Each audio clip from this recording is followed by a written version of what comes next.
Good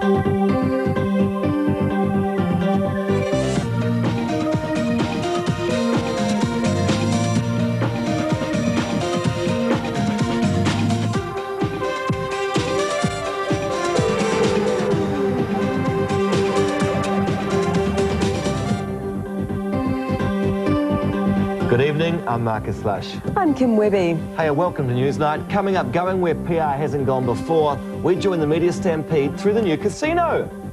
They've made it after all. Mary Tyler Moore led the way, and now TV women rule the airwaves. And arty-farty types worldwide log on as Wellington takes an entertainment leap into the future. First though, our Kim in the news. High altitude drama tonight. A climber believed to have plunged 1,500 metres in an avalanche on Mount Aspiring has been rescued.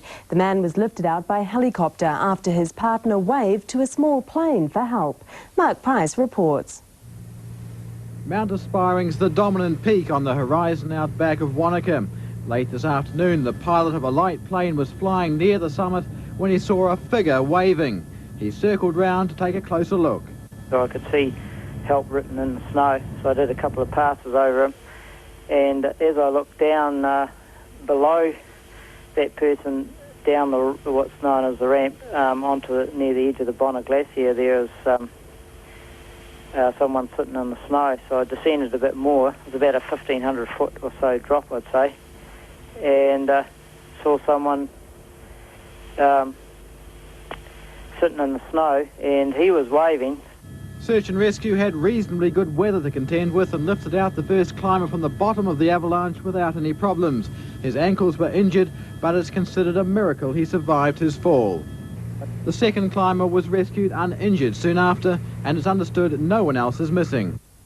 More drama in the south with one of the country's most unusual bank hold-ups. This robber's weapon was a blood-filled hypodermic syringe. Ainsley Torbett reports.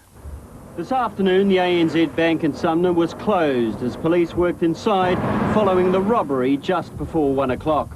A man completed a withdrawal slip and then threatened the three staff with a blood-filled hypodermic syringe. The fear was that it was AIDS-infected. Yeah, he threatened the teller and leaned across the counter and managed to get a sum of money, yes. It's believed to be the first time a syringe has been used in a robbery, and police were taking no chances. I guess in reality those sorts of weapons are as dangerous as firearms in these sort of situations, so yes, certainly very serious. After being briefed at the end of Sumner Beach, the Armed Defenders Squad left to search what was believed to be the man's house. It was empty, but there was a note saying the occupant had left town. Overseas to an act of violence that could hold up the whole peace process. Israel, shocked and grief-stricken, is tonight preparing to bury Prime Minister Yitzhak Rabin the day after his assassination by a fellow Jew. This from Channel 9. All roads lead to Jerusalem tonight. Thousands heading here to mourn Yitzhak Rabin. His funeral possibly attracting up to 1 million people. Among them his widow, 2 daughters and a son. Many stayed for a vigil in the square. Lighting candles to Rabin's memory, some broke down in tears. It's unbelievable that a Jewish person is killing his own prime minister. It's unbelievable. The killer was Yigael Amir, a 27-year-old student who hated Rabin for giving land to the Palestinians in return for peace. This photo moments after he fired 3 exploding dum-dum bullets at his 73-year-old Prime Minister. Back home, convicted family slayer David Bain's appeal began today. His lawyers are trying to bring out evidence not allowed in the trial. Dave Jamieson was in court. Relatives of David Bain's family at the appeal court for the hearing. 3 judges are sitting. They've been told how this man, whose name is suppressed, was meant to give evidence at Bain's murder trial in May. But the judge ruled it inadmissible because he felt the man's evidence was unreliable. Michael Guest, Bain's lawyer, is arguing the evidence was relevant. As to what the evidence says, that is likely to remain suppressed. It is highly sensitive, and reporters have been forbidden by both the High Court and now the Appeal Court from revealing any details of what it discusses. The case has been adjourned until the defence can provide written replies to a Crown summary of the facts. Meanwhile, Māori land protesters aren't waiting for a formal hearing in their case. They've moved into a disused railway station, saying they can't wait for the Waitangi Tribunal. Philip Burton reports. Dawn at Taniatua and the protesters are getting ready to occupy the old railway station. They say they're claiming back confiscated land and they're not waiting to go through the usual claim process. As a matter they've been deferred to the Waitangi Tribunal. Well, we're not going to wait that long. Leading the group, Tamiiti, no stranger to controversy, this act of defiance at Waitangi one of the factors behind the government's shift of focus for the National Day. The protesters are not confining their action to the land issue alone, and they're hoping someone at the weekend's Commonwealth Summit will notice what they're doing. We want to show the world that this is not all rosy and cosy, and we're in a dire strait. The group has plans to put the buildings to use as a community centre and not just a temporary one. We're here, like I said, we come home. We're at home now. It's not a matter how long we stay, we are at home.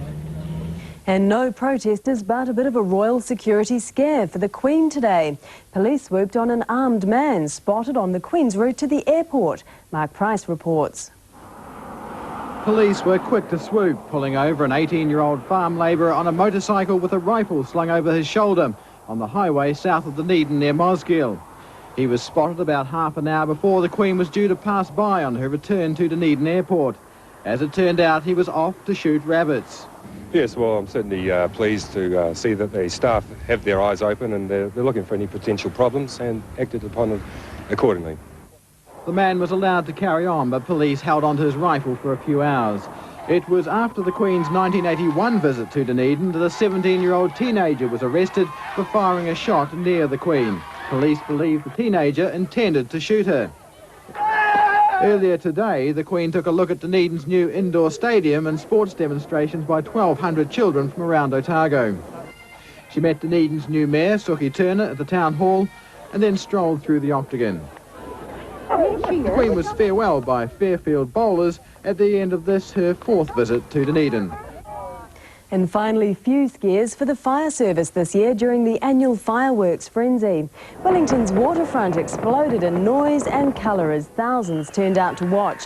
Fire call-outs were way down on last year, and it's hoped those who've stored up skyrockets from last Skyforks will be careful how they use them.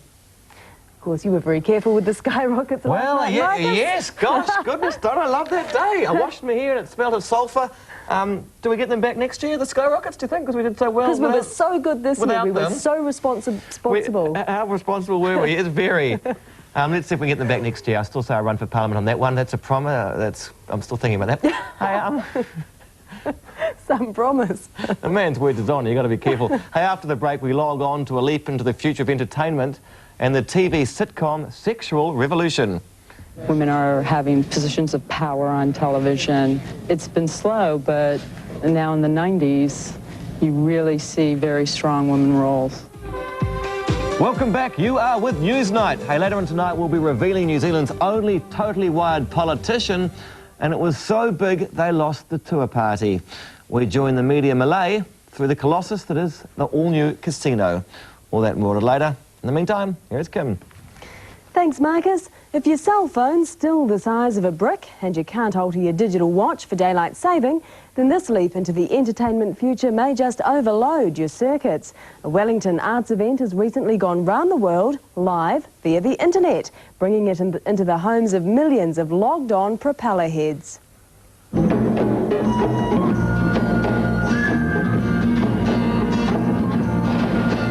Without Strangers show, this oral visual extravaganza is about to begin. And it's not just the punters inside who get to enjoy the experience. In this little caravan behind me, there's cables and equipment galore, which will see the show be broadcast through the internet and around the world.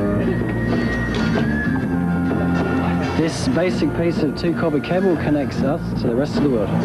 We were looking at ways that we could publicise what we were doing more effectively, and also looking at just different areas that we could explore that hadn't been explored before, and that's really how it came about, through a personal interest, and then thinking, well, you know, there is a possibility that we could use this technology to our advantage to do whatever whatever it is that we want to do. So conceivably there could be people anywhere in the world watching this show as it happens live? Yeah, there are going to be people in the States, there's going to be people in Europe, there'll be people probably in Japan. These are just contacts that we know about.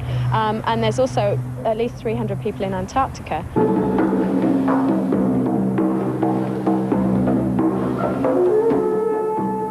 Yeah, you do sort of wonder how many people are out there watching it. There's 42 million people that are subscribing to internet, and even if you only had 0.5% of them, that's still putting sort of Wellington on the map.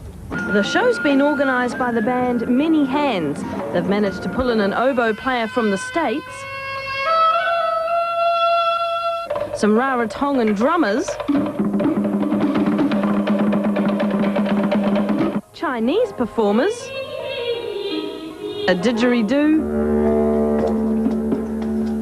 and some bagpipes for good measure.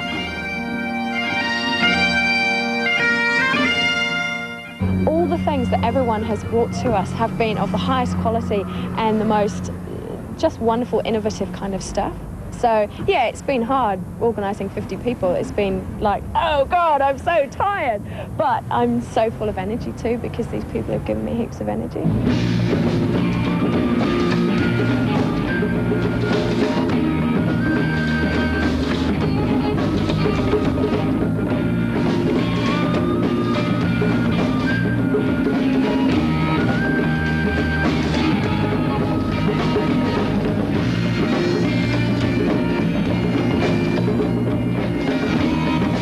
Why do you think this show in particular suits it being broadcast around the world?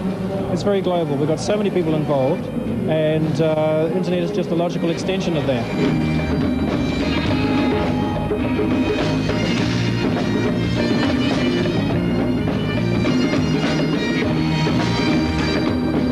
Music sounded quite still good. hearing it here. Sounded quite a good bit together. cynical, but towards the end it looked as though it all came together really well. But what can't you do on the internet? You can do just about everything, surely. Well, I don't know how you can watch that. I don't know how you can sit there and watch that live. I don't understand. I just thought you just see pages of things, you know. I don't really understand it, but I'll find out for you. Yeah, I'll find okay, out for you. thank you. Now, the TV sitcom has never been thought of as the arbiter of history, but as CNN reports, changes in roles for women on these series over the years have seen them go from homemaking to ruling the airwaves. It was the early 60s, and Donna Reed had the title role still. I'm starved. All right, dear. I'll fix you something. Thank you, honey. And then things changed.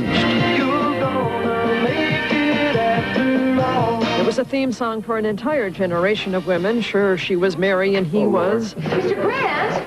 But she had her own apartment and a job in television. That was 25 years ago. And the women on television today? Frank, I'm doing the story. There, it's settled. One problem, and you want to send him back to the court? I've infiltrated. I'll start a central line. Women are getting smarter on television. Women are having positions of power on television. It's been slow, but now in the 90s, you really see very strong women roles. In Almost Perfect, Nancy Travis plays a TV executive producer. The show's executive producer is Robin Shipp. In television, like it or not, women drive the marketplace, and therefore there's more opportunity for female leads in shows, and that makes a lot of opportunity for people like me to write and produce these shows. I think it's reflective of what's going on in society. I think women are finally breaking through the glass ceiling, and they are having to deal with being the superior to a lot of men. In 1976, Alice debuted with Linda Lavin as TV's first single working mom. Women of color and women in those dead-end, low-paying jobs, like Alice, have to be represented in television because they are the majority. So you're a cop, use your tin. 1982, we met Streetwise New York cops Cagney and Lacey. 6 years later, tough-talking blue-collar Roseanne hit the screen, as did Murphy Brown. This season, women are prosecutors, lawyers, and judges. Chicago Hope's Christine Lottie will soon be chief of surgery. What do I mean?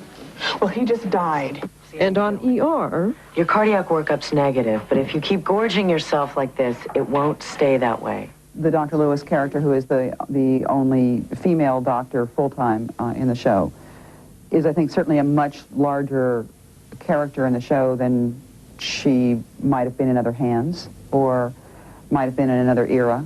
So 25 years later, Mary Tyler Moore is Mr. Grant as editor-in-chief on New York News. And don't get smart with me, Riley. Maybe in the 60s it was, Dinner's ready. but in the 90s, it's dinner out. That Mary Tyler Moore, she was my hero. What was that in the 60s, that one back there? The black and white one? I don't know, I think it might have been a bit before my time, actually. Donna Reed. Was it any good? No one can remember that far back. Apparently it wasn't much chop, not like Mary Tyler Moore. What? Oh, there were 5 out the back. They said it was on, they don't know. A young crew. Hey, after the break, we reveal the killer sports, and it's so big you can lose more than your money. We join the media rap pack, trapped inside Sky City. We've lost the guide. So we've lost him. Well, momentarily misplaced him. He lost. He broke away. It's like the Poseidon Adventure. Glenn Fry of the Eagles is 47 today. American actor Sally Field is 49. And Russian composer Peter Ilyich Tchaikovsky died on this day in 1893, aged 53.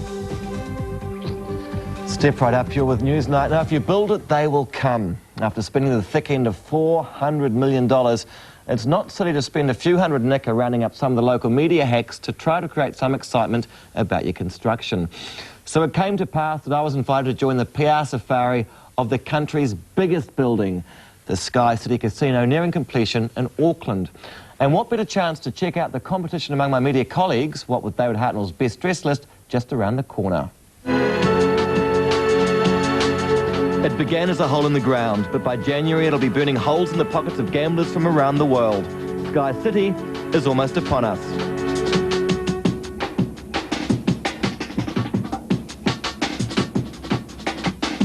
The shaft itself, we've run straight down to the ground, so we've left the leads expressed rather than enclosed as I'm excited by all the building carry on, but let's not forget the best dressed list. Is that Leighton Smith over there?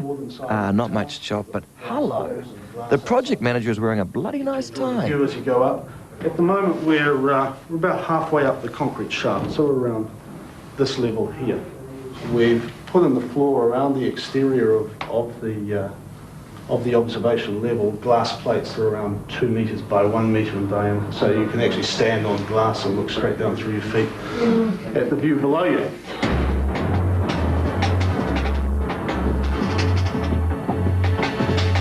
Enough with the model, time for the real thing. And time to grease up Alice Worsley, a close personal friend of best dressed list man David Hartnell. Maybe she'll put in a good word. Retail space on the far side. Though the tower won't be finished till 1997, just about everything else should be shipshape in a couple of months. Complete with 2,700 car parks, a 700-seat theatre, 3 bars, and a gambling floor big enough to fit 5,000 punters. Oh, I had it off. Oh, this is brilliant. This is like Towering Inferno. This is where we can't film because of high security due to, obviously, casinos rely on some forms of pretty sophisticated surveillance devices.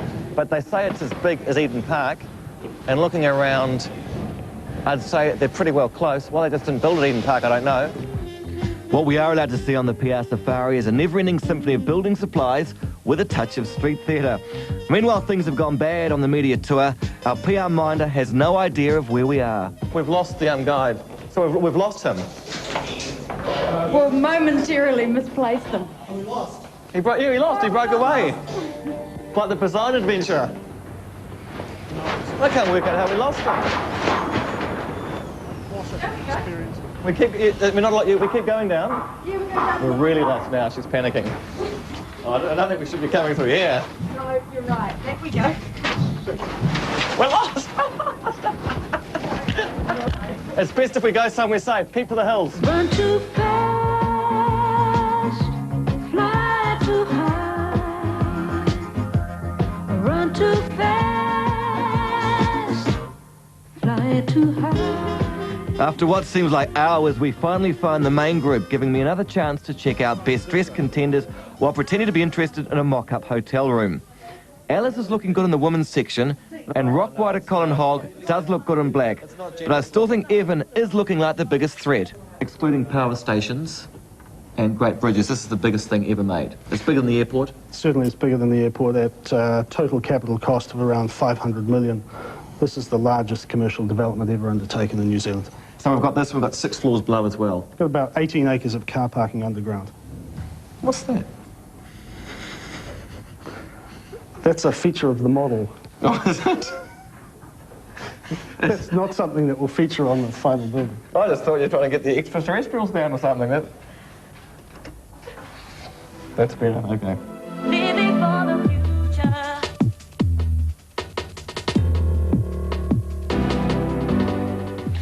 Now, I asked if I could have the model, but apparently it cost $60,000. Just the model, $60,000 to build. So they said I could not have it, which I think is a bit unfair, what with them getting me lost and all. But the good news is that according to Alice, I'm in for the chance for David Hartnell's best dress list. I can't wait. And I'll be going to the opening. I'd like to RSVP now and say I will be at the opening of the casino, because I made up for fooling around. I did ask some quite serious questions to the head honcho. I think he thought I was quite an intelligent guy. I think he was going, oh, yeah. He said twice, that's a good question. And so I came out like a bit of an expert on casinos, so I'm there for the whole junket. Carry on. Anyway, here's the off-ramp. I hope.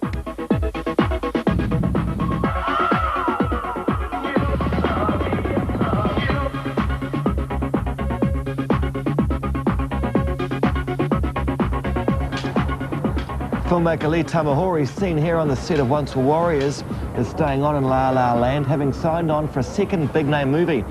His first is the upcoming Mulholland Falls, starring Nick Nolte. The next will be Bookworm, a David Mamet scripted feature, described as a deliverance for the 90s. It's about a guy who's loaded with money and smarts who ends up trapped in the Alaskan wilds with a fashion photographer and a stylist. Sounds like Brownie's Bar. And a couple of deaths in boxing recently have caused a lot of people to wonder whether or not the sport should be banned. Well, either that or changing the rules so there's no hitting involved. Anyway, we were wondering exactly which sport has the most fatalities in New Zealand. Turns out, according to the ACC, that fishing was the most dangerous sport last year, with 12 people dying. And this year, swimming is leading the killer sport race. Now, that has surprised us, because we'd always heard that was, in fact, lawn bowls. So there you go. Oh, she's still alive, isn't she? And look who's here among the hallowed pages with international surfing, the net magazine Wired. It's actually, Wired reckons he's a dead ringer for Eric Clapton, but actually it's our Minister of Communications, Maurice Williamson. The 8-page article's full of "Aren't we clever, Maurice?" speak about number 8 wire and a deregulated telephone network, but they couldn't resist the shot of all the sheep. Lisa didn't stoop to any sheep shagging jokes. In fact, they think we're pretty cool. That's tonight's information off-ramp.